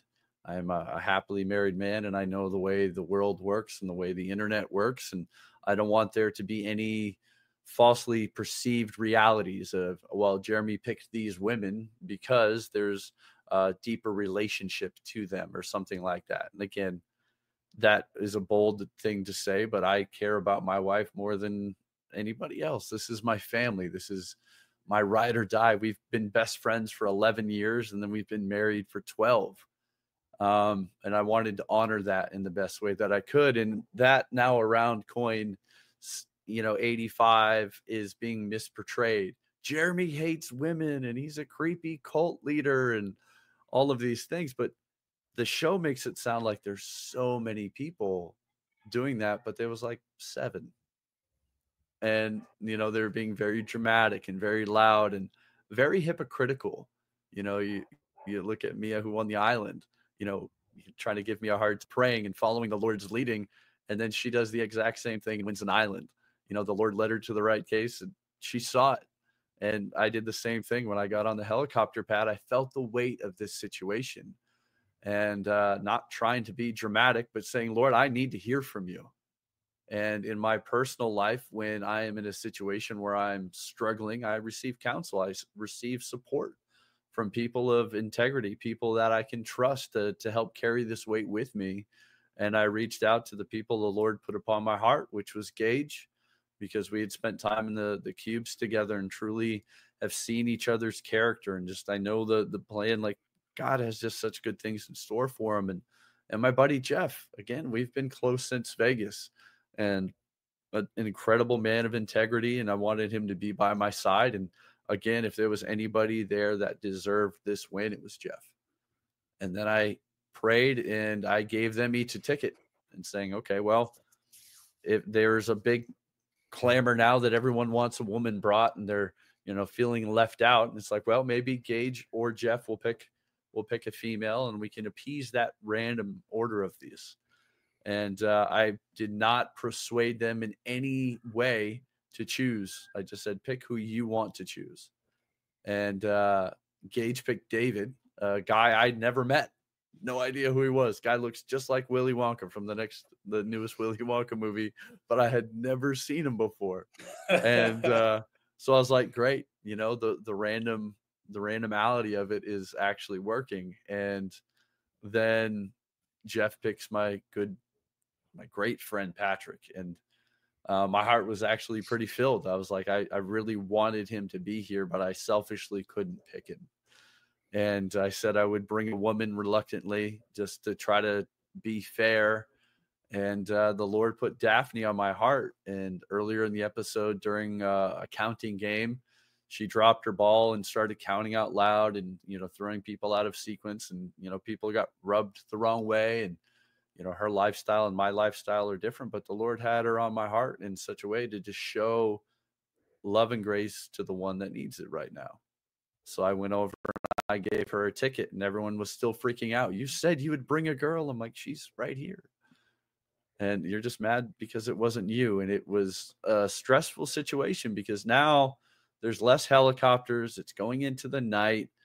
People want to move on. And, at one point, I literally dropped to my knees and everyone's watching and screaming and yelling. And Mr. Beast is right there saying, you've got like 5 minutes to do this, dude, or you're not leaving in the helicopter. I'm like, well, Lord, I need to hear from you. So I just dropped to my knees just to shut us up. Typically in my prayer life, I don't go to my knees, but I'm like, Lord, I need to remove all of these distractions. And this is what he put upon my heart. And again, Gage got third place and went home with $1 million on a coin flip. That coin was in our cube.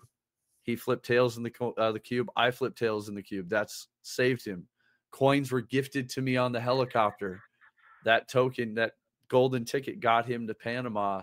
And then again, he flips tails to double the pot to $10 million, which then goes to my buddy Jeff, who again was on Team Yellow. I could have eliminated him on our tower. And again, we helped each other through Vegas and all of these other challenges. And then I give him that ticket again. And then the Lord speaks clearly into his heart about what case to get. So again, I know the internet blew it up because of the edit, and they made me look like a religious freak. You call me a religious freak all you want, but it's about my relationship with Jesus Christ that I'm not going to be bashful about, and I'm not going to be quiet about. I know how he has delivered me from my past and shown me so much love and grace. So why would I take that light and put a cover on it? The Lord tells us to shine that light and that love. And in these moments, I just feel so honored that I was able to listen to the leading of the Lord, when it would have been so much easier to hit a button and to take $1 million. It would have been so much easier just to pick my top 5 friends and not to seek him earnestly. But I would never regret that. And often those that need the Lord the most get the most pushback because they're being confronted by themselves and they don't like it. And again, I'm not going out to try to make anybody uncomfortable. I wasn't going out trying to force people to become a Christian. I was just openly sharing my love with everybody that I could and just following the leading of the Lord. But there was some pretty nasty messages out there. There was a lot on Reddit, and people finding our phone number, people messaging my wife and saying, oh, you need to divorce this man, he's such a creepy cult leader. People saying this man should never have children, and just nasty, terrible things. But again, at the end of the day, I went into this game knowing who I am, and I never compromised that for this game, and I left this game knowing who I am still. And the haters can say whatever they like, and guess what? They're not going to like it, but I'm going to still be praying for them because they need it. So people are often threatened by those who know exactly who they are. So cute, Brent singing, "This little light of mine, I'm going to let it shine." Heard that in church a few times with Brent in the past couple of years. David, what was your thought watching this all play out at home? Because you were gone by the time Jeremy was getting on the helicopter, right? So was you were watching it. What was your take? I got eliminated episode 2, so the Towers game. Yes. Our team didn't make enough shots in the giant beer pong game. Honestly, I thought that again, this show was one of the things that could expose people, right? You could be the villain, you could be a hero, right? Those kinds of things. And early on, I was telling folks, because left to my own devices, I'm an introvert. I would rather go into my room and light my pipe and read a book and whatever, right? I'm in school right now for my MDiv. So that's kicking my butt too. I would rather do stuff like that, but I can flip a switch too. However, going into these games, I didn't want anything to do with the camera. I didn't. I'm like, hey, go interview that guy. They're much louder and they're funnier, and this guy's crazier. Go interview them. Like, I run a wellness program for my fire department. That's not that cool on TV, right? But go interview them. And so I tried to avoid all the cameras and stuff like that. And I tried to, the rest of these guys, just be me and give myself to the people that were around me. And if I had a chance to, if I knew that I had a chance for one of my buddies to make it further in the game, hey, you go, I'll take one for the team. I'm going home to a stable job and a good family. I wasn't super desperate like some of the folks that had quit their jobs to do this game, right? I was good. And so watching back, I just sat back because my girls were big fans of Mr. Beast. And when I got that first email early on, it's like, you've been invited. I was going to delete it because I thought it was spam. And my daughter's like, no, Daddy, that's Mr. Beast. And I was like, oh, all right, whatever. And I'll name and phone number, and I sent it off. But sitting back, watching it with them, I just felt I felt good. I was not jealous of any of these people at all. I just sat back with a grin on my face, kind of like I knew a secret that most people don't know. I know that person. Ooh, I know that person. Yeah. Oh, we shared a meal together in Vegas. That person right there. Oh, that person I did yoga with. Oh, that person led us with a breath work, mindfulness flow, and it was beautiful.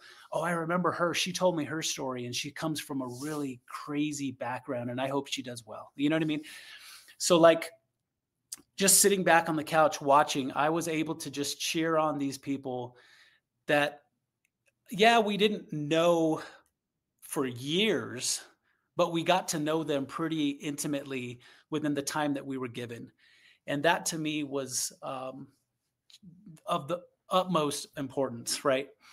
And then just sitting back and watching them succeed. My buddy, who the first person I ran into in Vegas, Esteban, the very first person was the guy who took the 450 grand on the pirate ship. Oh, yes. Yeah. I was so happy for him. Perfect game. Right. I walk into, where was I? The Rio, I think I was. And he goes right behind me, and we're like filling out paperwork and whatnot. And we just start talking. And he was salt of the earth kind of person, right? Just a good, genuine, good kid. And he asked me about my family and my girls and my son. And when he took that money, I messaged him real quick, and I was like, bro, I'm so happy for you. I'm so stoked for you. And he told me, he said, oh my God, David, because after that conversation, we didn't see each other in those episodes. He said, oh my God, David, I remember you from Vegas, and I remember you telling me about your daughters and how much you loved your daughters.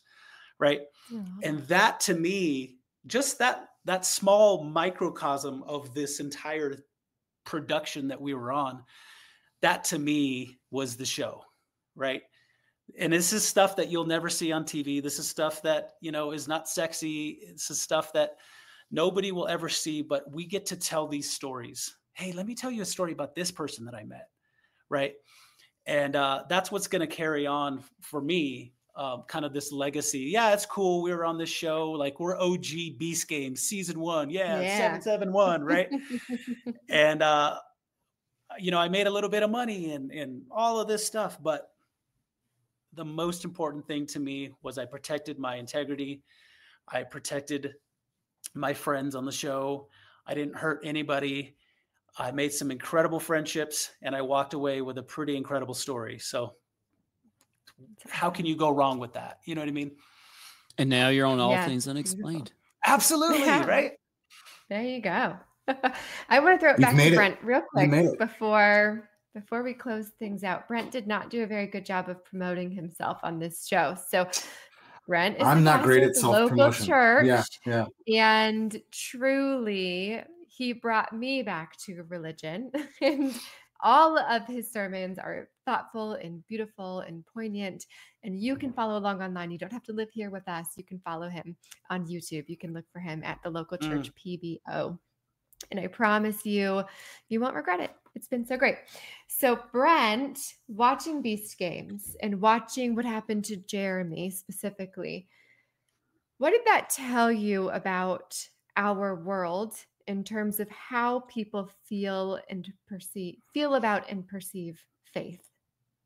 That's a great question, CJ. I think it hit a lot of things for me. I think in particular, understandably, there is an inherent distrust of religion, an inherent skepticism, sometimes cynicism, because of the ways that faith has been used to exploit, to manipulate the whole colonialist impulse, where whole peoples were wiped off the map in the name of Jesus, and where even still harm is done to people in the name of Jesus. And I think that has left a bad taste in a lot of people's mouths, understandably.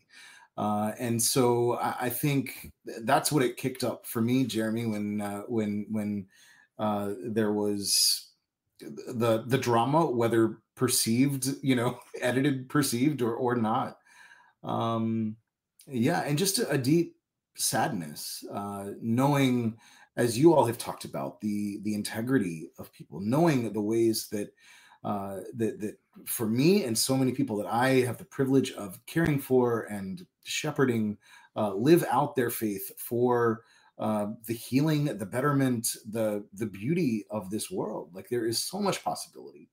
And part of my job, I feel, is just to invite people to take a second look, just as you did, CJ. At what's possible. I think about Jesus's words a lot of like, "You have heard it said, but I say to you." And I feel like so much of my work is that same sort of framework. You have heard it said that Christians are a bunch of hypocrites. You have heard it said that followers of Jesus are just it's late. I'm tired, and I've already preached once today. But but I say to you that that there's hope, there's possibility. I say to you that the worst thing is not the last thing. I say to you that actually there is beauty, there is goodness, there is truth in this world. If we would open ourselves up to that possibility and create space for it. And I think sometimes the most courageous act of faith is just giving it another look, is just showing up, is just giving it a shot, and I don't take that lightly, nor do I take that for granted. And so, so that's sort of what it kicked up for me, was just that deep sadness. But I do hope, as we have talked about tonight, the ways that the goodness shines through, the ways that the redemption shines through, the ways that the community and collaboration and integrity and authenticity shine through, might invite people to say, there might be something to this Jesus guy after all, and so yeah. Beautifully stated. And as you said, the worst thing is not always the last thing. And hopefully that's true for everybody that participated in Beast Games, that they've got something else coming from it. David, sorry. No. I was just going to, Brent, that was beautiful, man. And to your point, and Jeremy even spoke about this earlier, it was when we weren't concerned with the games and we were just sitting with each other and doing our morning routines, right? The breath work, the yoga flows, the prayers, all that stuff. There were so many people that were like, I'm super lost right now, but this makes sense to me. Can I be a part of this? Right. And we're like, yeah, absolutely. Sit down. What's your name? Tell us your story. That it was again, in the midst of this crazy Amazon Prime $150 million production, those sacred, holy, liminal spaces where I felt like I was in my element, right? The games were cool, and I have no regrets doing the games. But it was those things like, oh, let me tell you about this person. That was the moment you came alive a little bit. That was the moment that felt real and tangible for you. Absolutely. In the midst of this, and non-manufactured. Right. When all of it was intended to be. It was beautiful. I didn't mean to cut you off or put words in your mouth. I'm sorry, I got excited. No. That was exactly it. Like how do you find holy moments in a TV production? But see, that's the beauty of it. Like, I can speak for myself, at least, that I know when you take the time to seek the Lord, He's always right there. And these moments are available. Perfect. But yeah, those moments are available when we bring ourselves to them. And I feel like a lot of people, with the distractions of the world out, made it easier to hear from them. Yeah. And Jeremy, to your point, you were a facilitator of that.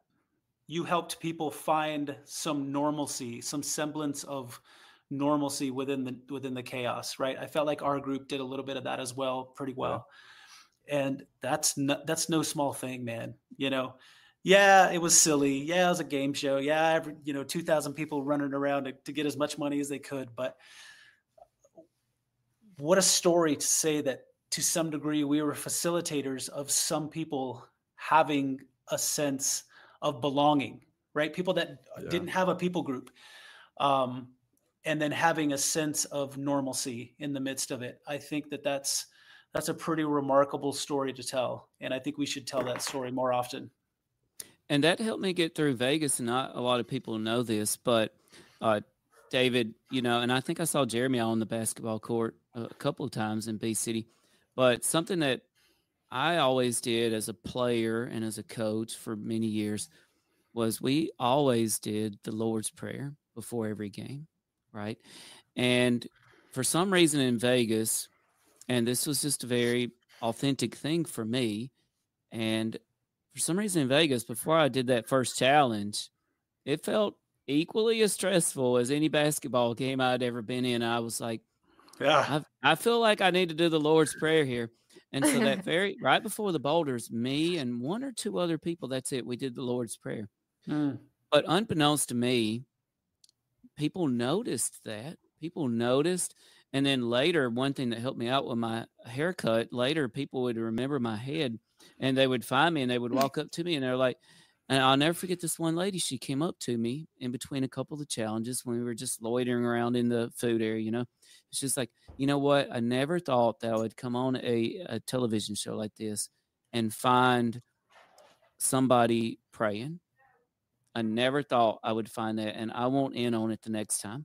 I'm all right. Let's go. And I'm no minister or preacher by any stretch of the imagination, but I can do a good Lord's Prayer before a ball game or a competition.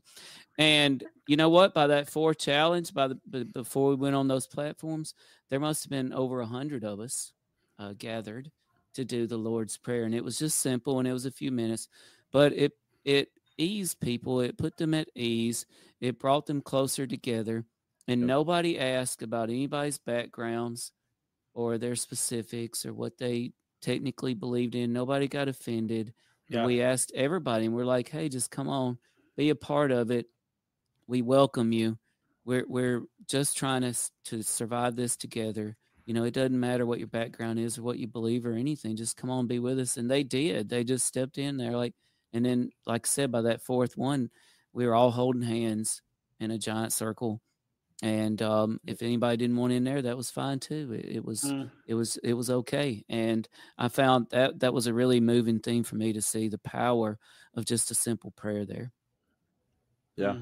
Awesome. I mean, you said it well, like there was so many people just seeking it, and that's how it started. The whole thing from Vegas on for me as well. Well, and David hit the nail on the head when he said everybody needed a sense of belonging. They needed a community to belong to. And that's often what brings people to church, is that community. So as we are approaching our 2-hour mark here, I want to just get one final piece from each of you. If you could tell me one thing you learned about yourself on Beast Games, and then where people can follow you in the future. So David, I'll start with you. Oh gosh, one thing I learned about myself. That's or such a reaffirmed loaded about yourself. I always come from so we just said it, right? Community. I believe that we were made by community for community, right? And early on in my Beast Games experience, again, I had this weird, I've got a few days to get in and get out. I got stuff to do. So I wasn't trying to make friends by design because I didn't want to hurt people, right? But what I feel like what was kind of the people that I did meet there, they saved me all over again, if that makes sense. Because I wasn't expecting that. Because I wasn't trying for it, right? I had this limited window. And that to me, it was like, it just reiterated the beauty and the majesty of people, right? With no pretense. Because we love to introduce ourselves like, okay, Brent, what do you do for a living? And let me judge you real quick so I can put you in a box and figure you out, right? There was none of that. Right. And so these people who I just utterly fell in love with early on man, I was just beaming the whole time. Like I might be the luckiest person here today in this stadium playing these silly games because of these people that I met. And I wasn't even trying to, and shame on me for not trying to, right? It just came upon me. Emily just grabbed my arm and she says, let's go. Yeah. I'm going to take you to the center of the stadium, and we're just going to talk, and we're just going to get to know each other. And that's how the Sunflowers were birthed, as it were. When we all got eliminated, a few of the producers and most of the Wranglers came up to us and they were like, we were watching you guys. I don't know if you knew this, but we were watching you guys. Every single one of us were watching you guys, and what you guys did was pretty special. And so that to me, like, shame on me for not being the first thing I should have done, right? But in essence, it was inevitable, right? It happened. I love people. I'm a lover of people. And I think that is my downfall to a degree.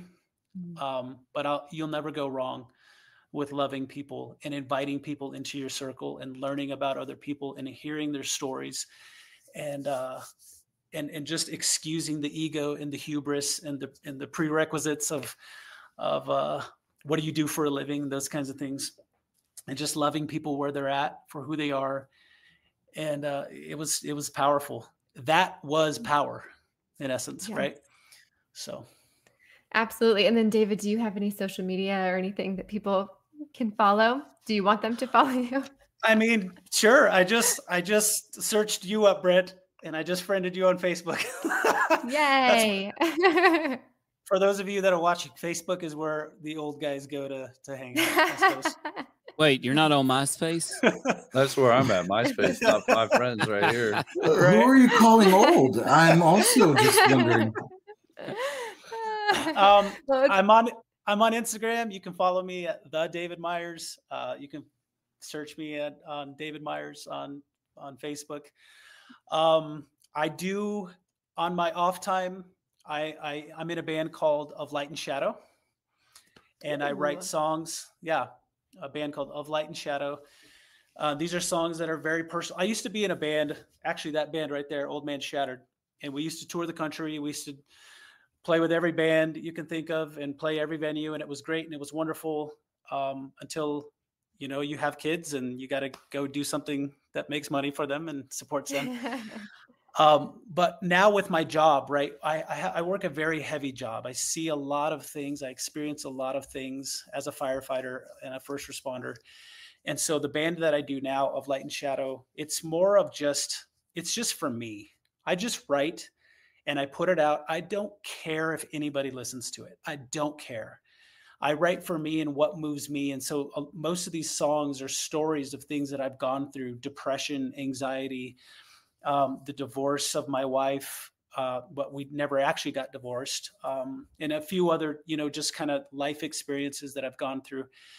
And so I do that, and that's more a catharsis for me, right? It's more therapeutic for me as I do the job that I do, and I'm able to create something because I see a lot of death. I see the ends of people and the ends of buildings, so I want to create something and put it out there.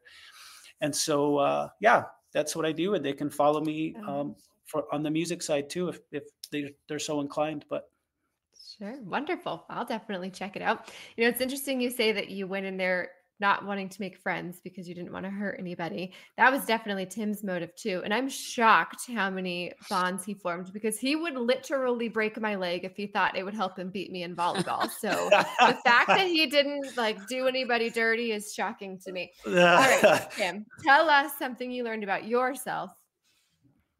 Well, first of all, it came out a few times. David saw a little bit of that on the basketball court, and Jeremy No saw way. You were gracious. You were gracious. Oh, I don't believe that. And Jeremy saw a little bit of that on the cornhole board. Listen, Jeremy, one of my funniest moments of the whole Beast Game situation was one time I was out there playing cornhole, and me and Corey, the former pro wrestler, we played Nolan, and he teamed up with somebody else, and we just completely clobbered him. Well, I did.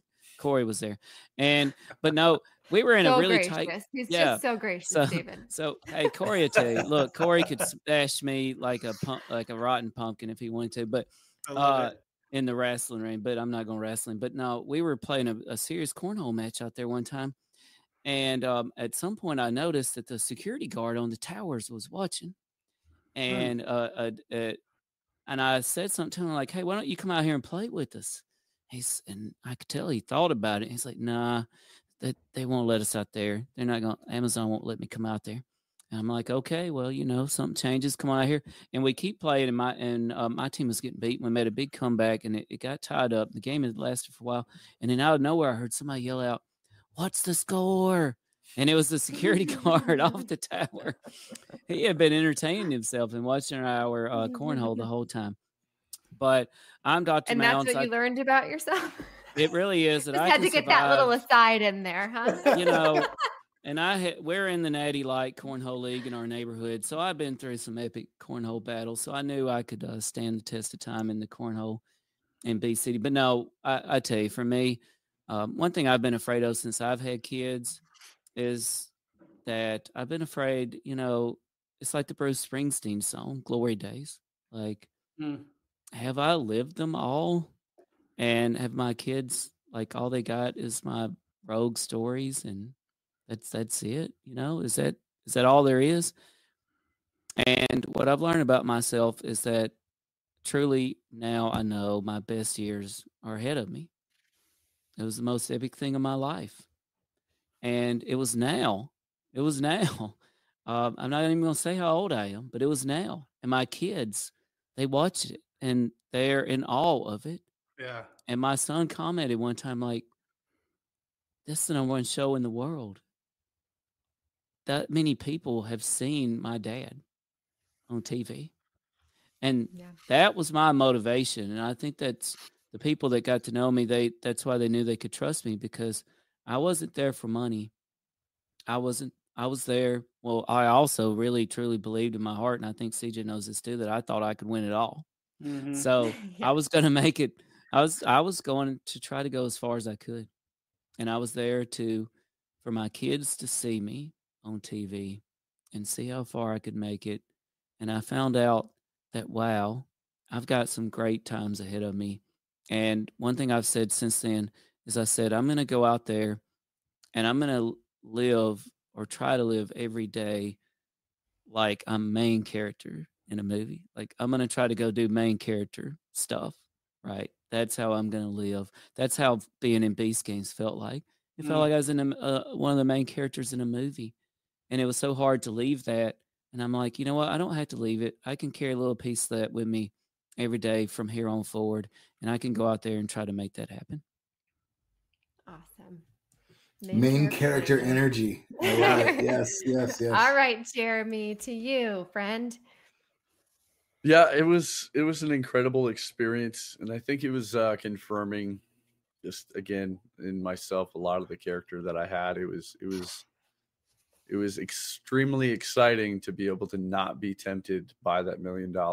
Like, I put my word on something, and I went up there, and proud to say that there was no temptation. And again, it was just confirmation, which was cool. And again, just the idea that if we will make space to hear from God more clearly in our lives and remove the distractions of the world that don't matter, that true bonds and relationships can be made. And to strive to do that, we're all super busy and stuck on our phone for the wrong reasons, doom scrolling or whatever. But it's like, no, there's a lot of connections that can be made right in front of you, and then relationships that deserve to be fostered that we've met in, Beast City and the Beast Games, and how truly your world can change in just such a short amount of time. I live a pretty non-typical life, and I do get to experience some of these microchasms in other ways.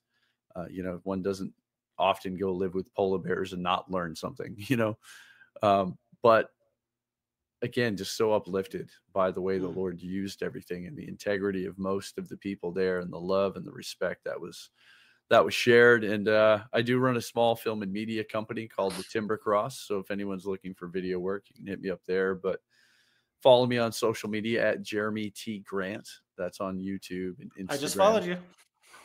Oh my gosh, I've made it. I've made it. Ding. Ladies and gentlemen, no need to follow me anymore. I take the tippity top. David is there.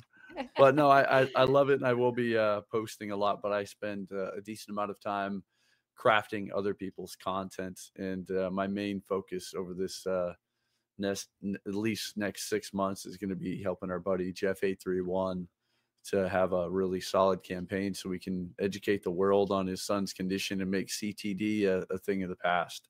So getting ready to release a documentary about that, and going to continue to make his content to get his word out there, and I'll be posting stuff for fun along the journey. And is your Instagram page the best place to follow for that? Yeah, you'll see more updates on Instagram, and then you'll see some long form content coming up on YouTube as well. Okay, awesome. Thank you. And you know what I just realized, Brent? CJ? Oh, did you win another basketball game, or was it ping pong? No, this time? and look, in all fairness, our friend Jordan did beat me in the finals of the basketball game. But you know what? We got such mutual respect for each other after that. But I digress. But CJ, now at All Things Unexplained, we're friends with the Michael Jordan of penguins, of birding, and we're now friends with the Michael Jordan of polar bearing, and That's Jeremy. right. So Noah There we Stricker go. with the penguins and Jeremy T. Grant with the polar bears. Talk about life made. And also, don't bother finding me on social media. I already pretty followed much you. out there. Too late. Oh. David's on it. I don't know which one you followed me on, because I don't think my ex is even active anymore. But I don't know. It came right up. Brent, you had a wonderful sermon today, all about the doom scrolling and anxiety and all of the things that we do every single day. So people go listen to that if you feel you need some relief. Where can all of the religious refugees find you? Oh, I love that. I love that. Yes. That's a great phrase. It's yours. It's your phrase. Well, it takes a team. At Instagram at LevyDB, LevyDB. The local church is there too at Local Church PBO. On YouTube, the local church Pittsburgh, and growlocal.church is our website. We say often, everybody's local somewhere. So wherever you are part of it. And I have to say to everybody, I knew the local church was for me when I found out that they started their first service in a brewery. I'm like, I'm in. Let's go. That's right. That's right. All right, Tim, I'm going to send it to you for final thoughts, and we'll send everybody on their way. Okay, well, I really appreciate everybody joining us tonight. Thanks to Rocky, thanks to David, thanks to Brent, and thanks to Jeremy, and thank you so much for CJ for being back with All Things Unexplained tonight. You know, Beast Games pushed us to our limits physically, mentally, and yes, even spiritually. But tonight's conversation, if it proved anything, it's that resilience isn't just about surviving. It's about what you learn, what you lean on, and how you rise after the fall. Dystopia isn't just some far-off concept. It's in the choices we make, the systems we accept, and the communities, like David said, that we build. So whether you're training for the next challenge, maybe it's Amazing Race, another Mr. Beast video, or just navigating the unpredictability of life, remember, strength isn't just measured in endurance, but in the connections we forge along the way. Thanks for joining us, and remember, step away from your screens for a little while anyways. Wander into the woods, look up at the stars. You may not find Bigfoot, you may not spot a UFO, but you just might discover something even more extraordinary, yourself. Thanks, everybody.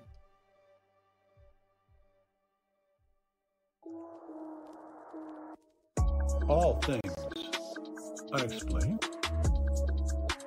What's your hot take on Travis Taylor?